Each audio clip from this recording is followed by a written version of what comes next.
नमस्कार दोस्तों, टीम आयाम के यूट्यूब क्लासेस पे आपका हार्दिक स्वागत है।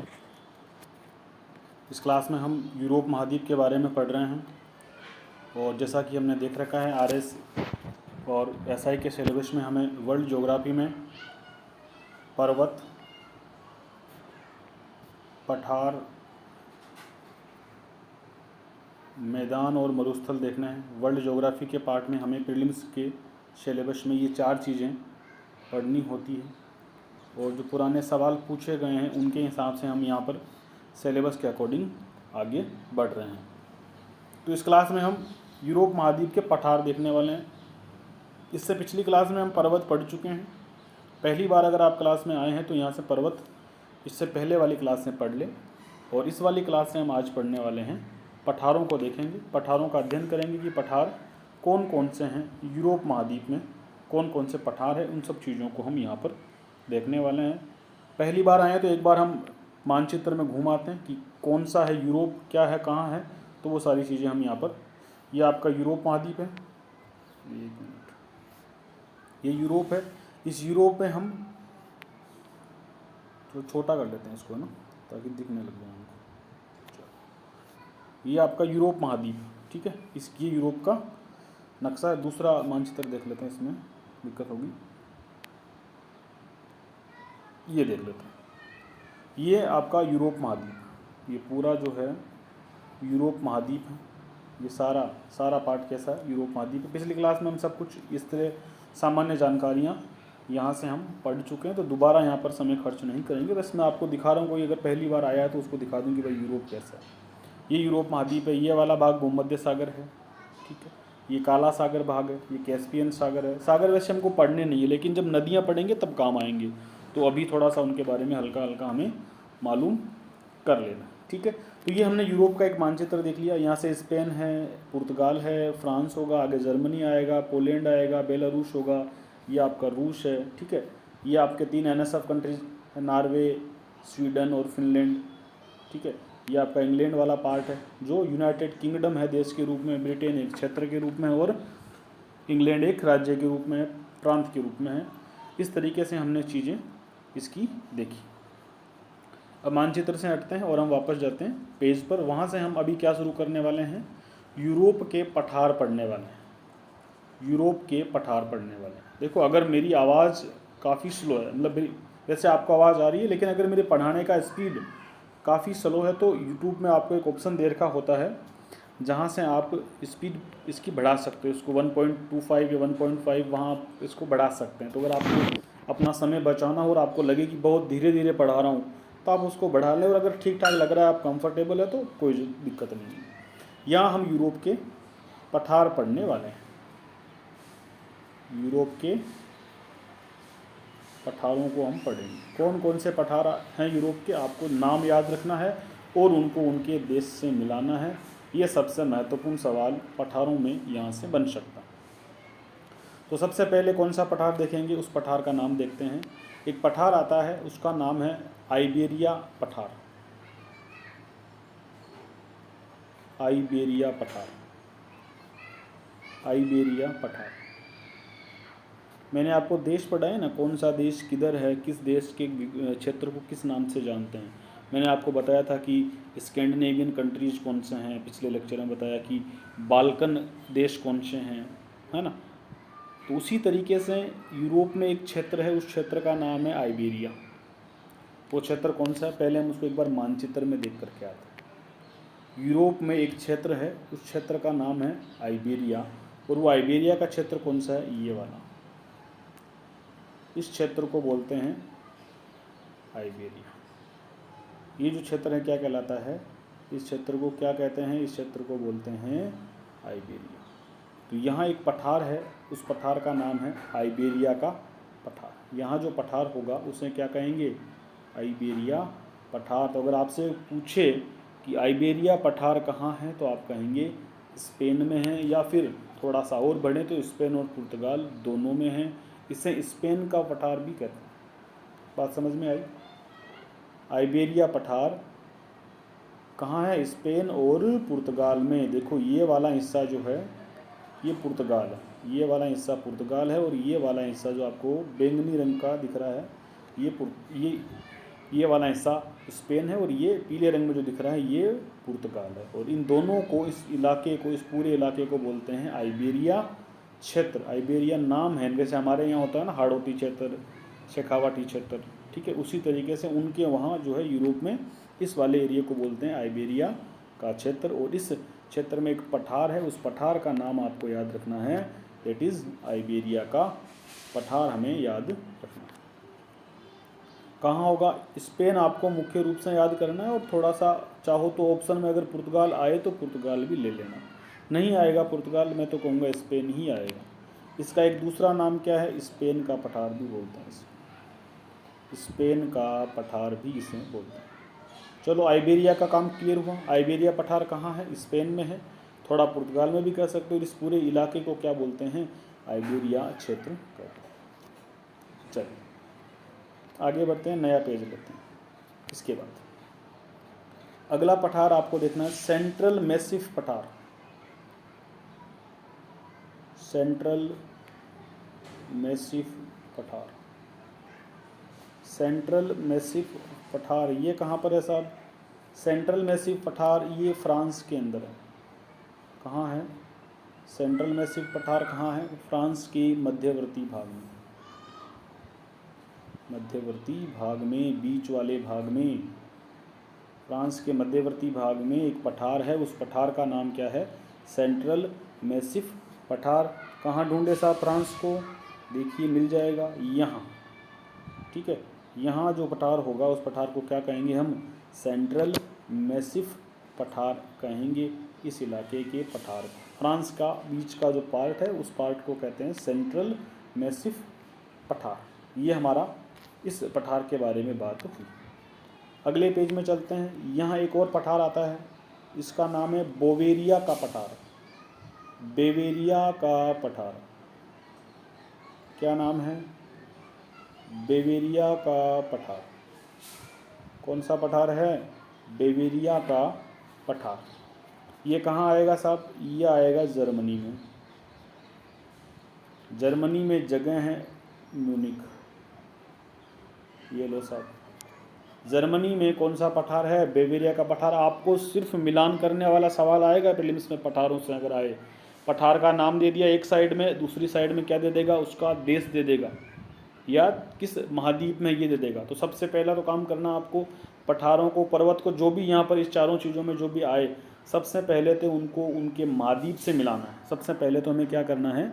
उनको उनके महाद्वीप से मिलाना है। उसके बाद हमको क्या करना है?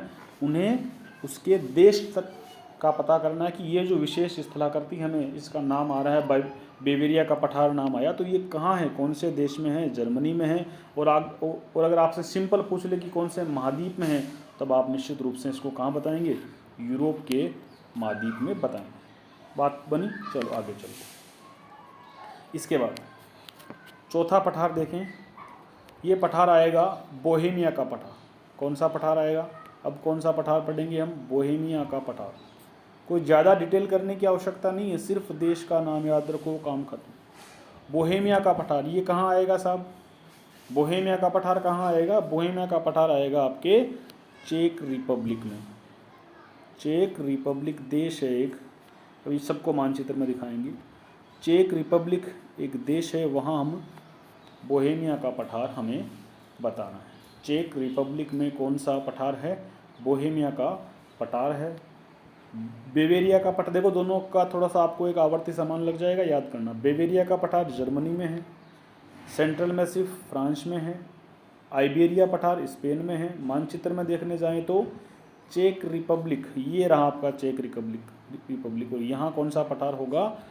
बोहेमिया का पठार। और ज़्यादा अगर मानचित्र में आपको मैं ले चलूँ, बोहेमिया लिखा हुआ दिखाना चाहूँ तो आपको ये लिख जाएगा। देखो ये बोहेमिया लिखा हुआ दिख रहा है ना यहाँ पर, और ये कहाँ है? चेक रिपब्लिक नामक देश में। चेक रिपब्लिक नामक देश में आपको बोहेमिया का पठार मिलेगा। ठीक है, चलिए आगे बढ़ते हैं।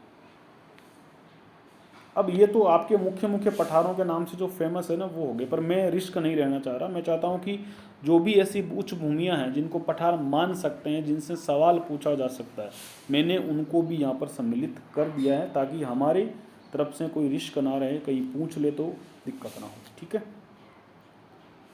दो आपको चीज़ें दिख रहेगी। ब्लैक फॉरेस्ट, एक तो आपको जर्मनी में पहले हम पढ़ चुके हैं इसको, ब्लैक फॉरेस्ट और हॉर्ज पर्वत। वैसे पर्वतों में इनको पढ़ चुके हैं हम, लेकिन ये कुछ ज़्यादा ऊंचे पर्वत नहीं है। ठीक है, ये कुछ ज़्यादा ऊंचे पर्वत नहीं है, तो इनको पठार भी हम कह सकते हैं। पठारों की श्रेणी में भी है। इनका देखो कुछ होता है ना, कई बार एक ही भूभाग में एक हिस्सा तो पर्वत के रूप में फैला हुआ है, उसी जगह का दूसरा हिस्सा पठार के रूप में भी है। तो ये मत सोचना कि एक बार जब हमने इनको मान लो पर्वतों में कर लिया तो पठार में नहीं कर सकते। ऐसा है, कई बार कुछ उसी का एक छोटा सा हिस्सा पठार के रूप में भी होता है। तो हमें इनको थोड़ा सा याद करना है। कहाँ मिलेगा ये, इनको पहले भी याद है हमको, ये जर्मनी में होंगे। अभी जर्मनी हम देख करके आए थे, उसी जर्मनी में हमको ब्लैक फॉरेस्ट और हॉर्ज पर्वत नाम के पठार याद रखने हैं। बोहीमिया पठार हमको याद है, हमको बेवेरिया पठार याद है, हमको सेंट्रल मैसिफ कहाँ है, फ्रांस में है, और आइबेरिया हमें स्पेन वाले हिस्से में हमने देख लिया है। आगे चलते हैं। एक और नाम याद करना आपको, मूरलैंड। मूरलैंड हालांकि उच्च भूमि भी बोलते हैं इसको, तो मैदानी वाले भाग में भी आपसे पूछ सकता है, और मैदानी भाग में ही थोड़ा सा ऐसा हो सकता है पठार के रूप में हो, तो उसे भी याद रखना है। मूरलैंड पार्ट किधर है, ये यूके में है। मूरलैंड कहाँ है, ये यूके का हिस्सा है। मूरलैंड हमको कहाँ मिलेगा, यूके के हिस्से में, जो इंग्लैंड वाला हिस्सा है ना, ब्रिटेन, उसमें मिलेगा। कहाँ मिलेगा आपको, ब्रिटेन वाले हिस्से में मिलेगा। ध्यान रखना, देश कौन है, देश यूके है, ब्रिटेन भाग है, और इंग्लैंड क्या है, इंग्लैंड जो आएगा वो क्या आएगा, वो प्रांत होगा। इंग्लैंड क्या होगा, प्रांत होगा। थोड़ा सा याद रखिएगा, तीनों नामों के बारे में हम इससे पहले वाले लेक्चर में पढ़ चुके हैं। यूके क्या होता है, ब्रिटेन क्या होता है, इंग्लैंड क्या होता है। यूके असली देश कौन सा है, यूनाइटेड किंगडम है। चलिए, इसके बाद में हम क्या करते हैं, इसके बाद हम देखते हैं हमारे मैदान कौन कौन से हैं। हम अब क्या करेंगे, यूरोप के मैदानों पर हम बात करेंगे कि भाई यूरोप के मैदान कौन कौन से हैं। उन मैदानों को हम यहाँ पर एक एक करके पढ़ेंगे कि यूरोप के और कौन कौन से मैदान हैं। तो ठीक कर लूँ, मैं से लिखने में दिक्कत होगी। यूरोप के मैदान कौन कौन से हैं, उनको हम यहाँ पर अब पढ़ लेते हैं। चलो, यूरोप के मैदान, यूरोप के मैदान हमें पढ़ने हैं। ठीक है, तो सबसे पहले आपको मैदान में कोई दिक्कत नहीं है, सिर्फ नाम याद रखना है, उसका क्षेत्र और कोई हल्की सी उसकी विशेषता है तो वो याद करनी है। पहला हम देखेंगे मध्य का मैदान। यूरोप के मध्य का विशाल मैदान हम कहेंगे। ठीक है, क्या कहेंगे हम, यूरोप का मैदान हम क्या कहेंगे, यूरोप के मध्य का विशाल मैदान।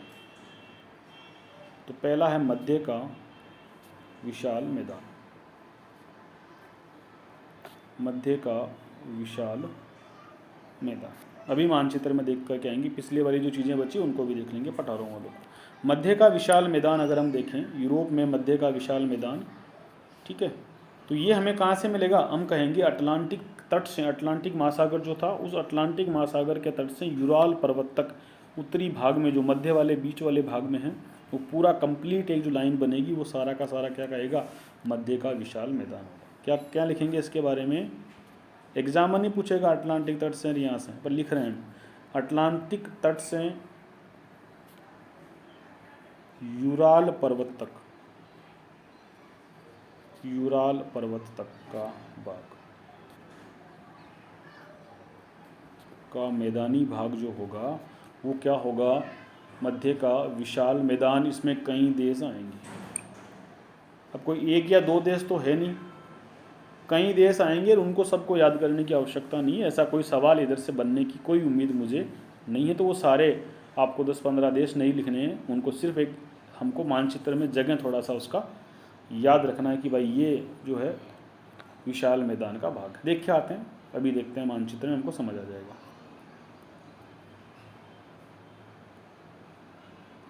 ये ठीक है, इसको यहाँ से कर, इसमें कर लेते हैं। ठीक है। चलो, ये जो हिस्सा आपको उत्तरी, एक मिनट, ये जो हिस्सा आपको दिख रहा है, ये वाला भाग, ये अटलांटिक महासागर है, और ये यहाँ पर यूराल पर्वत है, दिख रहा है यूराल पर्वत ये वाला, और ये अटलांटिक महासागर है। तो इसके बीच का ये जो भाग है, ये सारा भाग क्या कहलाता है? यूरोप का मध्य का मैदान। हालांकि इसमें उत्तर लिखा हुआ है, लेकिन आपको क्या करना, मध्य मानना, उत्तर नहीं मानना, क्योंकि ये नॉर्थ में नहीं है, ये बीचों बीच मान सकते हैं इसको। नॉर्थ में तो ये वाला पार्ट है, ठीक है। तो ये मध्य का विशाल मैदान, मध्य का मैदान, यूरोप के मध्य का मैदान। अब इसमें बहुत सारे कंट्रीज आएंगे, लेकिन हम उन सभी देशों को एक एक करके याद करने की हमें कोई ज़रूरत नहीं है, क्योंकि अब इसमें हमें उन सबको याद करना नहीं है, क्योंकि बहुत सारे हो जाएंगे तो एक एक करके सबको याद करने की आवश्यकता नहीं पड़ेगी। दिख रहा है, देखो कौन कौन से देश दिख रहा है आपको। फ्रांस भी उसके अंदर थोड़ा बहुत आ जाएगा, इंग्लैंड का पार्ट भी आएगा उसमें, जर्मनी आएगा, पोलैंड आएगा, बेलारूस, रूस, लाटविया, लिथुआनिया, ये ऐसे खूब सारे देश यहाँ पर मिल जाएंगे। सबको आपको नहीं याद करना है, पहले आपको मानचित्र ज़रूर याद रखना है। रूम में एक मानचित्र दीवार पर लगा लीजिए, एक एटलस खुद ले आइए, बहुत ज़्यादा आपके लिए ज़रूरी है, ठीक है। और इससे पहले हम कुछ पठार हमने देखे थे, उन पठारों को भी एक बार हम देख लेते हैं, ठीक है। यह आपको दिख रहा है, यहाँ पर देखो स्पेन का पठार यहाँ देख रहे थे, ठीक है। यहाँ मैंने आपको बोहेमिया का पठार बताया था, सॉरी बोहेमिया का पठार के बेवेरिया का पठार पढ़ाया मैंने आपको बताया, उसको याद करना है हमें। फिर हमने और कौन से पठार देखे थे, वो सब पठार हमको यहाँ पर याद होने चाहिए। जो भी पठार हमने पढ़े उन सबको हम मैपिंग में हमें उनको एक जगह चिन्हित जरूर करना है। देखो यहाँ देखते हैं, इसमें देखो यहाँ मिल जाएगा आपको, ये आपको मिला था यहाँ पर देखो, सेंट्रल मैसिफ जो किसका था, फ्रांस का था, ठीक है। ब्लैक फॉरेस्ट और मैंने होज माउंटेन बताया, उसको हमने याद किया। तो ये सब हमको इधर देखना है, ये पठारी क्षेत्र है किसके, यूरोप के पठारी क्षेत्र। आपको बेवेरिया का पठार देखना है इधर, ठीक है। फिर क्या करना है आपको, बेवेरिया का पठार आपने देखा, ब्लैक फॉरेस्ट अपने होज माउंटेन देखें, ये हमें याद हुआ, सेंट्रल मैसिफ हमने देखा, ठीक है। इधर स्पेन वाला पठार हमने देखा। ये सभी हमको एक एक करके याद करते जाना, ठीक है। मैदान हमने शुरू करें, अब चलते हैं मैदानों के अंदर। मैदानों में हमें क्या याद रखना है, मूडलैंड उच्चभूमि आप देख ही चुके हैं इंग्लैंड में, मध्य का विशाल मैदान। अब इसमें देखते हैं, अब आएंगे शीतोष्ण घास के मैदान। दूसरे नंबर हम क्या करते हैं, हालांकि ये उसी मध्य के मैदान का हिस्सा हैं, पर हमको इनको थोड़ा और स्पेसिफिक करके पढ़ लेना। शीतोष्ण घास के मैदान, शीतोष्ण घास के मैदान। शीतोष्ण घास के मैदान जो होते हैं ये इस यूरोप में किन देशों में है, तो हमें 3 देशों को याद करना है, हंगरी, रोमानिया और यूक्रेन। मतलब हमें शीतोष्ण घास के मैदानों में यहाँ के 3 देशों को याद करना है, हंगरी, रोमानिया और यूक्रेन। इन देशों में हम कहेंगे कि इन देशों में शीतोष्ण घास के मैदान पाए जाते हैं। ये तो कोई बड़ी बात नहीं हुई, ये तो बहुत सारे महाद्वीपों में पाए जाएंगे, कौन सी विशेष बात हुई, यहाँ कोई ज़्यादा हमें रट्टाफिकेशन नहीं करना है। लेकिन यहाँ से सवाल जो बनेगा वो थोड़ा हमको समझना है। इन शीतोष्ण घास के मैदानों को पुस्ताज मैदान कहाँ कहा जाता है? अरे देखे हैं ना हमने, वेल्ड मैदान हमने देखे थे ऑस्ट्रेलिया में, है ना, पंपास देखे थे हमने दक्षिणी अमेरिका में। उसी तरीके से हमें यहाँ पर भी कुछ मैदानों के विशेष नाम आ रहे हैं जो आपको सुमेलित करने वाले सवालों में, आड़ी तिरछी रेखाओं वाले सवाल आपने देखे हैं, उस तरीके के सवाल बन करके आएंगे। तो पुस्ताज मैदान अगर पूछें तो आप बताएंगे कहाँ कहते हैं, हंगरी में कहते हैं। हंगरी में क्या बोलते हैं, पुस्ताज मैदान कहते हैं। और स्टेपी मैदान कहाँ कहते हैं, स्टेपी मैदान यूक्रेन में कहते हैं। स्टेपी मैदान कहाँ कहेंगे, यूक्रेन में कहेंगे। स्टेपी मैदान कहाँ कहेंगे, यूक्रेन में स्टेपी मैदान कहेंगे। और ये यूक्रेन वाले स्टेपी मैदान है ना, इनको क्या बोलते हैं, इस स्टेपी मैदान यूक्रेन वाले हिस्से को, इसे कहते हैं विश्व का अन्न भंडार। क्या बोलते हैं, विश्व का अन्न भंडार, या रोटी की डालियाँ बोलते हैं, रोटी की डालियाँ, रोटी की डालियाँ भी इन्हें बोलते हैं। किन्हें बोलते हैं? स्टेपी घास के मैदानों को। यहाँ गेहूँ उत्पादन काफ़ी बढ़िया मात्रा में होता है। यहाँ गेहूँ उत्पादन काफ़ी अच्छी मात्रा में होता है। यहाँ गेहूँ उत्पादन काफ़ी अच्छी मात्रा में होता है। तो यहाँ जो घास के मैदान हैं इन्हें हम कहेंगे स्टेपी मैदान, और हंगरी में क्या बोलते हैं इनको? पुस्ताज मैदान कहेंगे। ठीक है, तो पुस्ताज और स्टेपी दो मैदान आपको याद हुए। पुस्ताज कहाँ कहेंगे? हंगरी में कहेंगे। स्टेपी मैदान कहाँ कहेंगे? यूक्रेन में कहेंगे। इस बात को याद करेंगे। और ये जो पुस्ताज मैदान है, इन्हीं पुस्ताज मैदानों को हंगरी का मैदान कहते हैं। कोई डरने वाली बात नहीं है, देश के नाम पर ही मैदान आ रहे हैं तो याद रह जाएंगे। इन्हीं पुस्ताज मैदानों को क्या कहते हैं? हंगरी का मैदान कहते हैं। आप थोड़ा याद रखिएगा। चलते हैं अगले में, अभी सभी देशों को भी कर लेंगे। फिर आएगा आपका लोम्बार्डी मैदान। कौन सा मैदान करना है हमको? सही से लिखते हैं इसको। फिर आपको करना है लोम्बार्डी मैदान। कौन सा मैदान करना है? लोम्बार्डी मैदान। पूछ लेगा मिलान करने वाले सवालों में, बहुत ज़्यादा महत्वपूर्ण है ये, इनसे बाहर नहीं जाएगा। वर्ल्ड ज्योग्राफी में आपको प्रीलिम्स में और एसआई के पेपर में या किसी और छोटे मोटे एग्जाम में अगर ये वाले टॉपिक वर्ल्ड ज्योग्राफी में दे रखे हैं तो निश्चित रहिए यहीं से सवाल बनने वाला है। जिसको याद है, जिसको इधर उधर का याद है, वो कर लेगा। लोम्बार्डी का मैदान आपको किधर मिलेगा? इटली में मिलेगा। किधर मिलेगा? इटली में मिलेगा। और किसके लिए प्रसिद्ध है? चावल के लिए प्रसिद्ध है। स्टेपी मैदान जो यूक्रेन के वाले थे वो किसके लिए प्रसिद्ध थे? वो थे गेहूं के लिए। और ये जो लोम्बार्डी के मैदान है चावल के लिए प्रसिद्ध है। किसके लिए प्रसिद्ध है? ये सब चावल के लिए प्रसिद्ध है। लो जी, आपके लोम्बार्डी के मैदान कंप्लीट हो गए। कौन से मैदान कंप्लीट हो गए? आपके लोम्बार्डी के मैदान कंप्लीट हो गए। ठीक है, देख के आना है। चलो इटली में घूम के आते हैं भाई, इटली कहाँ पर है, और इटली में ये लोम्बार्डी के मैदान हम देख करके आते हैं।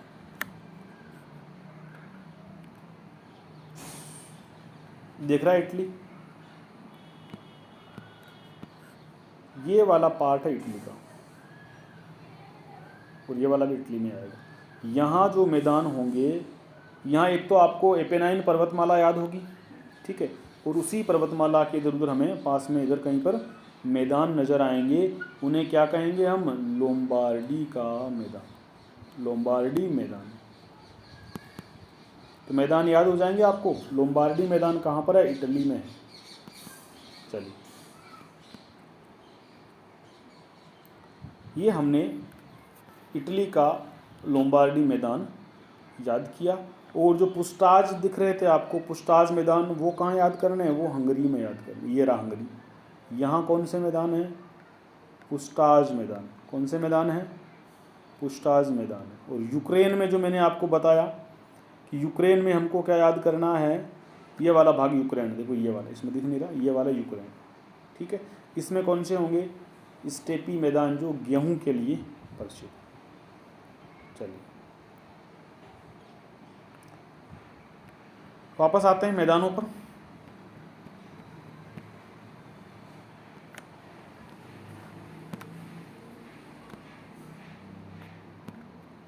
इसके बाद हमको याद करना है अंदालूसिया का मैदान। स्पेन आपने देखा होगा, उसमें एक मैदान है और उस मैदान का नाम होगा, नंबरिंग कितना था मुझे याद नहीं रहा, 3 कर लिए थे ना, तो हमने 3 मैदान हमने पढ़ लिए थे, चौथा मैदान हम पढ़ लिए। अंदालूसिया का मैदान आपको याद करना है। कौन सा मैदान? अंदालूसिया का। फ़ोन पे लिखना बड़ा मुश्किल काम है, इधर से लिखो इधर जुड़ जाता है। ये अंदालूसिया का मैदान, ठीक है। ये कहाँ मिलेगा आपको? इसे याद करना है, स्पेन में। अंदालूसिया का मैदान कहाँ है? स्पेन में है अंदालूसिया का मैदान। एक तो आपने आइबेरिया का पठार देखा था स्पेन में, है ना, और मैदान कौन सा देख रहे हैं? अंदालूसिया का मैदान। दोनों नामों को याद करना। आइबेरिया का पठार किधर है? स्पेन में है। और अंदालूसिया का मैदान भी कहाँ है? स्पेन के अंदर है। ये बात हमको याद रखनी है। चलो एक और याद करना है आपको, एक और मैदान याद आ रहा है मुझे, बोहेमिया का मैदान, या आप कहो तो बोहेमिया पठार भी कह सकते हो। बोहेमिया उच्च भूमि है, ये उच्च भूमि वैसे पठार को ही कहते हैं, लेकिन मैदान भी वहाँ पर माना जा सकता है। तो बोहेमिया का मैदान आप कहेंगे तो कहाँ बताएंगे साहब? चेक रिपब्लिक में। कहाँ बताएंगे आप इसको? चेक रिपब्लिक में बोहेमिया का मैदान अगर आपसे पूछें तो आप बताएंगे चेक रिपब्लिक में। ठीक है। उसके बाद कुछ और देखें तो नंबरिंग भूल गया मैं कितनी थी। फ्रांस का मैदान, अब फ्रांस का मैदान अगर होगा तो उसमें क्या याद करना है? फ्रांस ही याद करना है। ठीक है। रसीले फलों की खेती होती है इधर बहुत अच्छी मात्रा में, रसीले फलों की खेती, और विशेष रूप से किसकी होगी? अंगूर की खेती, जिससे शराब बनती है। तो फ्रांस की शराब काफ़ी फेमस है, और वो शराब भी एक शैंपेन नाम से बनती है। शैंपेन जो खिलाड़ी मैच जीतने के बाद जिसको बोतल को खोल के जो झाग निकालते हैं, वो एक पार्टी टाइप होती है, उस तरीके से होती है शैंपेन। वो यहाँ की फेमस है। कहाँ की? फ्रांस की। तो यहाँ से हमें अंगूर की खेती होती है, इसको आप याद रखें। चलिए, फ्रांस का मैदान क्लियर हुआ। फिर है आपको याद करना है केंद्रीय उच्च भूमि। केंद्रीय उच्च भूमि, सेंट्रल हाईलैंड, जिसे ये आपको मिलेंगे आयरलैंड में। कोई विशेष नहीं है, हर देश में होती है सेंट्रल भूमि, तो ये कुछ नया नहीं है, कोई विशेष नाम नहीं है, तो सवाल नहीं बनेगा, लेकिन है अगर इसमें किताबों में दे रखा है तो हम भी याद रखेंगे। कहाँ है? आयरलैंड में। आयरलैंड फटाफट देख के आते हैं। पहला नाम आया आपके दिमाग में, सोचोगे आयरलैंड कहाँ पर है, तो दिखा देते हैं आपको आयरलैंड। इसमें नहीं दिखेगा, आपको दिख जाएगा, इसमें पूरा नहीं दिखेगा। आयरलैंड ही दिखा दूँ मैं आपको लिखा हुआ। ये वाला जो पार्ट है ना, ये वाला देखो, ये आयरलैंड दो हिस्सों में, ध्यान रखना, कभी कंफ्यूज होना बाद में। आयरलैंड का एक भाग है उत्तरी आयरलैंड, और एक मेन जो चीज़ है उसका नाम है आयरलैंड। ये जो उत्तरी आयरलैंड है ना, ये वास्तव में आयरलैंड का पार्ट नहीं है। ये किसका पार्ट है? ये यूके का पार्ट है। तो कभी उत्तरी आयरलैंड लिखा हुआ मिल जाए ना, तो उसे आयरलैंड का उत्तरी भाग मत मान लेना। वो अपने आप में क्या है? वो इस यूनाइटेड किंगडम का भाग है। और ये जो नीचे बस रहा है ना, आपको हरे रंग में दिख रहा है, ये क्या है? ये असली आयरलैंड है, जो हम आयरलैंड देश के रूप में सुनते हैं, तो वो आयरलैंड है। उस आयरलैंड में जो सेंट्रल उच्च भूमि है, हमें याद रखनी है। ठीक है, वापस चलते हैं अपने पेज पर। केंद्रीय उच्च भूमि आयरलैंड। उसके बाद देखें तो मध्य रूसी उच्च भूमि भी रूस में ही है। मध्य रूसी उच्च भूमि कोई विशेष बात नहीं, कहाँ पर है भाई? रूस में है। तो क्या यार, रूस में पहले ही नाम दे रखा है रूस है, तो क्यों याद करना है? रूसी है। एक आपको और याद करना है, वोल्गा भूमि, या इसको पहले वाले पेज में लिख लेते हैं, इसी में लिख लेते हैं, वोल्गा भूमि, वोल्गा उच्च भूमि। और वोल्गा हाईलैंड मिलेंगे आपको कहाँ में? रूस में ही याद करें इसको। थोड़ा वोल्गा नदी नाम सुना ना, जब नदी पढ़ेंगे तब वोल्गा पढ़ेंगे अच्छे से, लेकिन अभी आपको सिर्फ वोल्गा उच्च भूमि कहाँ मिलान कराना है? रूस में हमको लिखेंगे। एक और नाम आ जाएगा जिसे कहेंगे मूरलैंड। पहले हम पठार के अंदर पढ़ चुके हैं, वापस ग्राउंड में भी पढ़ लेते हैं, मैदान में पढ़ लेते हैं। मूरलैंड आपको कहाँ करना है? ये हमको यूके में, और यूके में भी किधर? इंग्लैंड वाले पार्ट में, समझ गए? ये यूके और हमको करना है मूरलैंड। ये हमारे क्या हो गए? मैदान हो गए। ये हमने क्या किए? ये हमने मैदान कंप्लीट कर लिए, किसके? यूरोप महाद्वीप के। अब आप सोच रहे होंगे मरुस्थल क्यों नहीं करवा रहे, या कैसे कराओगे? तो मरुस्थल भैया, यूरोप में कोई खास मरुस्थल है नहीं, तो मैं समझता हूँ कि हमें मरुस्थल कराने की ज़रूरत भी नहीं है। फिर भी हम देख लेंगे कि एक दो मरुस्थल जो हैं, जो विशेष उनका कोई उल्लेख नहीं है, जैसे हमारे सहारा है, थार का मरुस्थल है ना, पेंटागोनिया मरुस्थल हमने देखा, नामीबिया देखा, उस तरीके से अटाकामा मरुस्थल हमने पढ़ा, उतने विशेष कोई उल्लेख वाला मरुस्थल इस आपको यूरोप में तो देखने को नहीं मिलेगा, लेकिन आप फिर भी एक दो लिख लेंगे। एक और मैदान बच गया, मुझे याद आया, रूर मैदान या रूर बेसिन, प्रदेश ये एक तरह से, फिर भी पूछ ले और बड़ा फेमस है तो आपको आसानी से याद है। किधर मिलेगा? जर्मनी में। रूर बेसिन आपको कहाँ याद रखना है? तो रूर बेसिन हमको रखना है जर्मनी में याद। अब कोई कहे कि भाई यूरोप के मरुस्थल पढ़ाओ जी, वैसे देखा जाए तो यूरोप का एक भी मरुस्थल पढ़ाने लायक नहीं है। ऐसी बात नहीं है मरुस्थल नहीं है, ऐसी निर्जन भूमियां हैं यूरोप में कहीं कहीं, लेकिन विशेष उल्लेख कहीं पर भी नहीं है।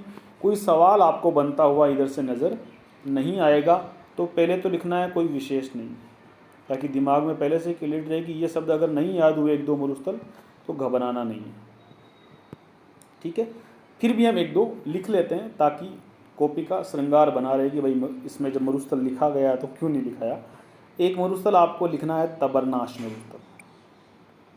कौन सा मरुस्थल है? तबरनाश मरुस्थल। तबरनाश मरुस्थल आपको कहाँ रखना है? स्पेन में रखना है, ठीक है। एक और मरुस्थल आपको याद करना है, तो करना है तबरनाश, कोई विशेष नहीं है, मरुस्थल है स्पेन में, एक जगह है जहाँ बारिश कम होती है, ठीक है, वो वाली।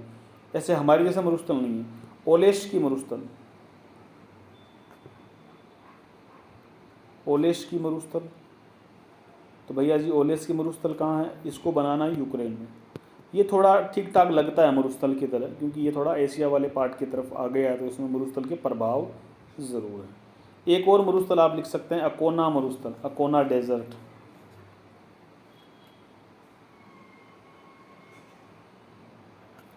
अकोना मरुस्थल, अकोना मरुस्थल कहाँ मिलेगा आपको? इटली में, याद कर लेंगे। अकोना मरुस्थल आपको कहाँ मिलेगा?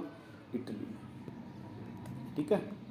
तो ये हमारे मरुस्थल हो गए। तीन याद रखना, कोई विशेष यहाँ पर इनको जरा माथा फच्ची वाला काम नहीं है, ना कभी पूछे जाएंगे, पर धोखे में हम ना रहेंगे, क्या पता किस्मत ख़राब हो इसी साल पूछ लें। तो ये थोड़े से दो तीन नाम आप मरुस्थलों के रूप में भी याद रख लीजिएगा, काम कंप्लीट हो जाएगा। तो इस तरीके से हमने यूरोप महाद्वीप के सभी चीज़ों को पढ़ा। एक जोरदार रिपीट मार लेते हैं फटाफट, ताकि रिवीजन हो जाए और चीज़ें याद हो जाएं। चलिए, यूरोप महाद्वीप के हम देखेंगे। पठार पढ़ रहे थे, पहले हम देखा आइबेरिया पढ़िया। अब इसको साइबेरिया मत कर लेना भाई, साइबेरिया तो रूस में है, एशिया के ऊपर वाले साइड में, एशिया का हिस्सा होता है। ये आइबेरिया ध्यान रखना, साइबेरिया मत कर लेना कोई, इसको आइबेरिया है। आइबेरिया पठार कहाँ मिलेगा? स्पेन में, इसे स्पेन का पठार भी कहते हैं, थोड़ा बहुत पुर्तगाल में ही मान सकते हैं। सेंट्रल मोस्टिक पठार कहाँ मिलेगा? फ्रांस में मिलेगा, याद रखिएगा। बेवेरिया का पठार आपको जर्मनी में मिलेगा, जर्मनी में कहाँ, किधर? म्यूनिक में मिलेगा। बोहेमिया का पठार चेक रिपब्लिक में, याद रखना है। ब्लैक फॉरेस्ट होर्ज पर्वत, ये भी हमें जर्मनी में करना है, पर्वत भी इसी नाम से है, पठार भी इसी नाम से, याद रखना है। मूरलैंड उच्च भूमि आपको यूके में मिलेगी, इंग्लैंड वाले हिस्से में, यूरोप के मैदान में। अब इसके मैदान पढ़ेंगे तो मध्य का विशाल मैदान याद रखना है। बहुत सारे देश हैं, सभी देशों को हमें नहीं याद करना है। शीतोष्ण घास के मैदानों में आपको हंगरी, रोमानिया और यूक्रेन वाले प्रदेश वाले देश देखने हैं। इसमें दो नाम याद रखेंगे, पुस्टाज मैदान और स्टेपी मैदान। पुस्टाज मैदान हमें हंगरी में मिलेंगे और स्टेपी मैदान हमें यूक्रेन में मिलेंगे। मिलान करने वाले सवालों में बहुत ज़्यादा फेवरेट इधर से पूछा जाने की संभावना रहेगी, ठीक है। लोम्बार्डी मैदान आपको याद करना है, कहाँ है लोम्बार्डी मैदान? ये इटली में पड़ेगा साहब। कहाँ मिलेगा? इटली में मिलेगा। चावल के लिए काफ़ी प्रसिद्ध है। अंदासूलिया मैदान, अंदालूसिया है ना, ये अंदालूसिया का मैदान है, सॉरी, इसको ठीक कर लो, इसको ठीक कर लेते हैं। अंदालूसिया मैदान, मैंने अंदासूलिया लिख दिया।